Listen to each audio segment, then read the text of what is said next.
bit of history on it. This was bought by a gentleman in the Midwest here and taken off the road sometime in the mid-90s when he put full drag suspension on it and, you know, got rid of all the plastics inside, put a roll cage in it, certified even, and he was taking this to the drag strip.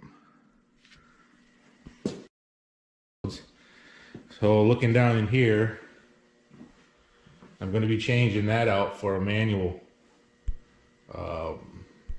master cylinder. We're going to change that out for manual steering.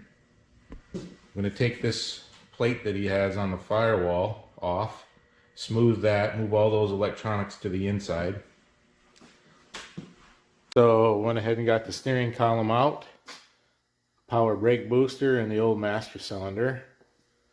We've got all the power steering box, pump, lines, cooler, got all that off. So we put in a manual box in here. We're going to keep the center leak, drag link style steering for now. We may upgrade later, I don't know. You have to get a new steering column because we were using the old tilt one, and I think it was a little worn out. So, and then we're going to use a manual brake booster. Or brake, I take that back. Just a manual master cylinder on the brakes. This has dual disc brakes on it. You can see in there. It's got front and rear disc brakes already. So I'll end up getting the correct master cylinder, manual master cylinder to work with dual disc brakes here. I want to change the wheels, work the offset in the rear here. It's a little off.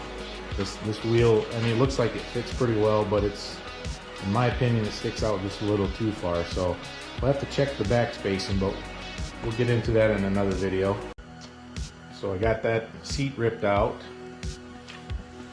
I did take all the 5-point harness belts out, because those all were expired, so I'll have to replace those. The window net has to be replaced. It was expired. And what else? Yeah, that's about it in here. So once I get the steering, this Motion Raceworks steering column installed, I'll have to put the brake rod in on the pedal.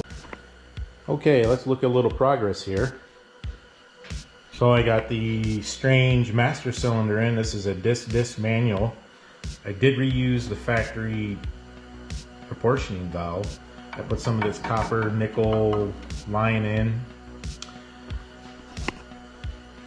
And the line lock has been reinstalled for the front brakes. Now I just have this steering gear and shaft laying in there for now, just so I could make sure that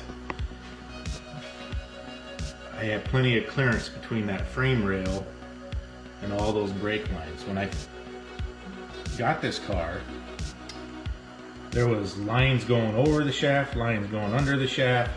They were just everywhere. They were the factory lines. They were electrical taped to the K-member here, which I guess, you know, that probably worked, but I wanted to switch it up a little bit. Now I did switch it to the back side of the K-member. I think it's a little safer there. So yeah.